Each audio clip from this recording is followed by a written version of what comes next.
Hey everyone, I just wanted to show this quick tutorial on how to get your YouTube analytics.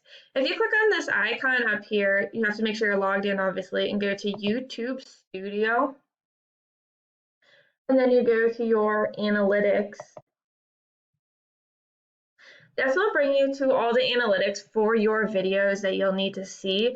So if you're trying to figure out if people have been watching your screencast or maybe they've been leaving about halfway through, as some of these people are, this will give you an idea. We can see that this one, they're only watching about 4 minutes, which is about halfway through. So this will let me know that I need to either adjust what I'm doing in the middle of my screencast because I'm losing them, or I'm going to need to make sure I have a lot of that important information in the beginning and really make sure that it's not too long. And so this is something that got brought up during the OGS meeting, and I just wanted to show a little tutorial here quickly to show you how to get this information and how to adjust accordingly. I hope that this was helpful here. It's pretty quick to get to these analytics, and let me know if anyone needs further explanation.